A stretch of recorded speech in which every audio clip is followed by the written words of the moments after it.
Beleza, pessoal? Que bom que você está aqui.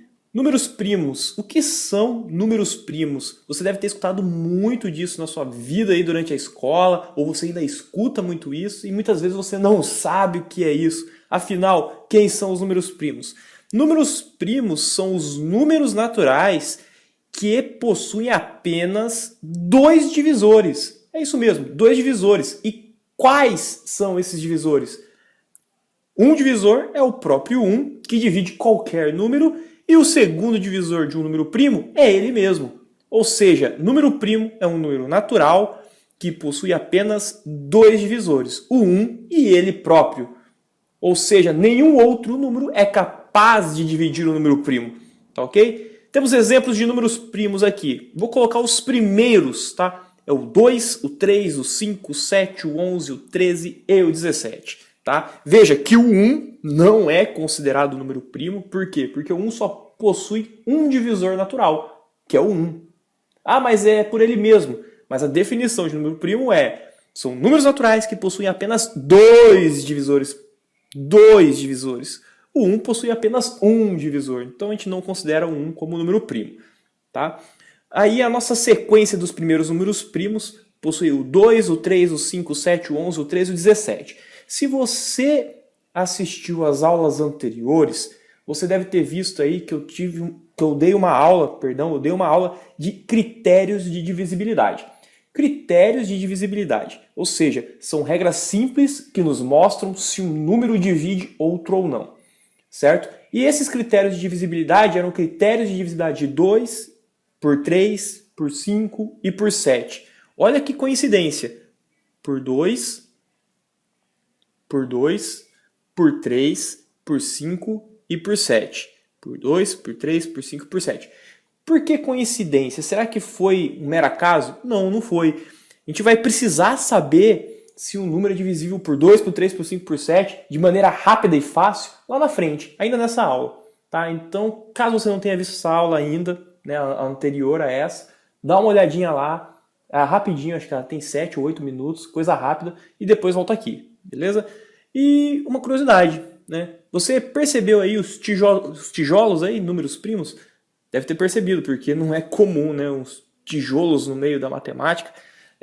Por que isso? Porque os números primos eles são considerados aí os blocos construtores de todos os outros números, tá? E você vai entender isso também um pouquinho mais para frente. Outra coisa que eu quero falar para você, o conjunto dos números primos é um conjunto infinito. Muita gente aí já mostrou isso, tá? Não é o objetivo dessa aula mostrar que o conjunto dos números primos é um conjunto infinito, mas saiba disso, tá? Como curiosidade apenas agora no começo. Tudo bem? Que bom que você chegou aqui, pessoal. Então, finalmente chegamos nos números compostos. E quem são eles? Os números compostos são todos os outros números que não são números primos, exceto 0 e 1. Ou seja, se um número não é 0, se um número não é 1 e ele não é primo, então ele é um número composto. Perfeito? Exemplos: 4, 6, 9, 20, nenhum desses são números primos, nenhum desses é o 0 e nenhum desses é o 1, então são números compostos. E o que você tem que necessariamente colocar na sua cabeça agora sobre os números compostos é a seguinte coisa: todo número composto pode ser escrito como um produto de números primos. Vou repetir. Todo número composto pode ser escrito como um produto de números primos. Perfeito? Agora aqui você vai entender, porque tem uma parede nessa página e na anterior tinha tijolos. Por quê? Com os números primos sendo os tijolos aí da nossa matemática, nós podemos formar todos os números compostos com eles. Tá? Os números compostos estão para uma parede, assim como os números primos estão para os tijolos que formam essa parede. Tá? Então essa ideia é fundamental, não é à toa que ela recebe o nome de teorema fundamental da aritmética. Tá? Então, todo número composto pode ser escrito como um produto de números primos. Perfeito? Esse processo de transformar o número composto nesse produto de números primos recebe o nome de decomposição em fatores primos. Muitas vezes nós falamos vamos decompor um número, tá? Então acaba ficando somente a decomposição do número tal. Mas o nome completo é esse, decomposição em fatores primos. Perfeito? E agora que você entendeu que todo número composto pode ser escrito como produto de números primos, estamos aptos para falar um pouquinho sobre o teorema fundamental da aritmética, que é justamente isso, tá? Só para formalizar um pouco. Então aí, considere o n um número composto, ele pode ser escrito como produto de vários números primos. E existem esses expoentes, n1, n2, n3, nr, que é o caso de você poder dividir esse número mais de uma vez por um determinado número primo, tá? Então, por exemplo, o 8. 8 é 2 vezes 2 vezes 2. É 2 elevado a 3. É o produto do primo 2 vezes o primo 2 vezes o primo 2, que pode ser agrupado em 2 elevado a 3, tá? Por isso tem os expoentes aí. Perfeito? Então, esse é um número composto. Todos esses p's são números primos, os n's são expoentes, que são números naturais. Até mais devagarzinho aqui, ó, são números naturais. Perfeito? Então, tenho que lembrar também, né, que o n é um número diferente de 1 e de 0, né, porque não são números compostos esse. E estamos falando de números compostos. E vamos aqui para um exemplo, tá? Vamos para um exemplo. O 12. O 12, ele é, na verdade, 2 elevado a 2 vezes 3 elevado a 1. Veja, tanto 2 como 3 são números primos. O 12, um número composto. E o 12, por ser um número composto, pode ser escrito como um produto de números primos, 2 e 3. E esse 2 e esse 3 deve estar elevado aos expoentes que fazem com que essa multiplicação seja 12. 2 elevado a 2 é 4, vezes 3 elevado a 1, que é o 3, vai dar 12. Ou seja, o 12, que é um número composto, pode ser escrito como produto de números primos. 2 vezes 2 vezes 3. Vamos para o próximo exemplo. 75. 75 é igual a 3 elevado a 1 vezes 5 elevado a 2, que é a mesma coisa que 3 vezes 25, que dá o 75. Essa é a forma da decomposição em fatores primos do 75, que é um número composto, que pode ser escrito como um produto de números primos, certo? Agora uma dúvida que fica, por isso que tem esse sinal de interrogação gigante aqui, que eu já tinha até colocado antes, é a seguinte: como que eu descubro de maneira fácil, de forma sistemática, a decomposição em fatores primos de um número? E uma outra observação que deve ser feita é: toda essa representação é única. Como assim? O conjunto de números primos que multiplicados geram um número composto, ela não muda para um número, sempre serão aqueles números primos multiplicados que vão gerar aquele número composto.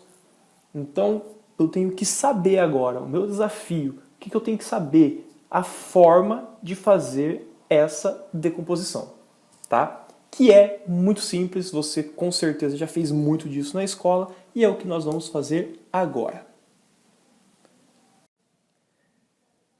Fala, pessoal! Então, respondendo aí aquele questionamento da parte anterior da nossa aula, como encontrar a decomposição em fatores primos de um número composto? Tá? Nós vamos utilizar o método da divisão sucessiva. Divisão sucessiva, exatamente, nós vamos pegar um número composto que nós queremos descobrir a decomposição em fator primo dele e vamos dividir pelos números primos de forma sequencial e contínua. De forma sequencial quer dizer que vou começar pelo número primo menor, que no caso aí é o 2. Não sei se você percebeu, o 2, além de ser o menor número primo, ele é o único número primo que é par também. Pense a respeito disso tá? Você vai perceber que nenhum outro número primo pode ser par por motivos óbvios. Pense a respeito, tá? Caso você não tenha percebido ainda. Vamos lá, vamos pegar como exemplo o 12. Como que eu vou fazer a divisão sucessiva aqui para encontrar a decomposição em fatores primos do 12? Começo dividindo pelo 2. 12 é divisível por 2? Sim, por quê? Porque 12 é um número par, termina em 2. Então, 12 dividido por 2 dá 6. 6. Eu posso ainda dividir o 6 por 2? Posso, então continuo dividindo por 2. 6 dividido por 2 vai dar 3. 3. É possível dividir o 3 por 2 de forma exata? Não, não é possível. O que eu faço agora? Acabei todas as possíveis divisões pelo primo 2. Então vou para o próximo número primo, que no caso é o 3. 3 é divisível por 3? Sim, 3 é divisível por 3, que vai nos dar o resultado 1. 1. E quando chega aqui, é o fim da sua decomposição, tá? É o fim da divisão sucessiva. Você acabou. Então o 12 ele é igual. Próximo passo. Você tem aí o 2 e o 3, que foram os números primos que você utilizou para dividir o 12 até chegar no 1. Tá? E vou contar agora quantos 2 e quantos 3 eu utilizei fazendo essas divisões. No caso, o 2 eu usei 2 vezes e o 3 eu usei apenas uma vez. Então, o 12 é igual a 2 elevado a 2, e esse expoente 2 ele está aí justamente por causa que eu usei o 2 duas vezes aqui para dividir, e o expoente 1 está aqui por causa que eu usei o 3 somente uma vez para dividir. Tá? Então, a decomposição em fator primo do 12 é 2 elevado a 2 vezes 3 elevado a 1. É muito comum também chamar isso de forma fatorada ou 12 fatorado aí. Tá? Então o processo é esse, é bem simples. É a divisão sucessiva pelos números primos. Tá? Vai dividindo por um número primo, do menor até o maior, até você chegar no resultado 1, que indica o fim do seu processo de decomposição. Vamos para um próximo exemplo. 630, um número um pouco maior. Mas não tem problema, você já sabe como resolver. Vamos dividir por 2. É possível? É. 630 é par e é divisível por 2. 315 é divisível por 2? Não é. Por quê? Porque não é um número par. Não termina em 0, não termina em 2, não termina em 4, não termina em 6, não termina em 8. Não é por 2. Mas será então... Vamos para o próximo número primo, que é o 3. É divisível por 3, o 315? Aqui entra a aula de critérios de divisibilidade. Tá? O 315 é divisível por 3? Não sei. Vou fazer o quê? Critério de divisibilidade por 3. Vou verificar se ele é ou não divisível por 3 só de olhar para ele. Lembra da regrinha? A soma dos algarismos que formam o número tem que dar um número divisível por 3. No caso, 3 mais 1 mais 5 vai dar 9. 9 é divisível por 3? 9 é por 3. Então, 315 é também divisível por 3. Dá quanto essa divisão por 3? 105. 105, eu vejo, continuo dividindo por 3? É divisível por 3? Não sei. Vou usar critério de divisibilidade. Vou verificar o 105. A soma dos algarismos do 105 dá um número divisível por 3? Dá. 1 mais 0 mais 5 dá 6. 6 é divisível por 3? É por 3. Então quer dizer que o 105 também é divisível por 3, que vai dar 35. 35 é divisível por 3? Não é. A soma dos algarismos 3 e 5 dá 8, que não é divisível por 3. Então eu parei minha divisão por 3, vou para o próximo número primo.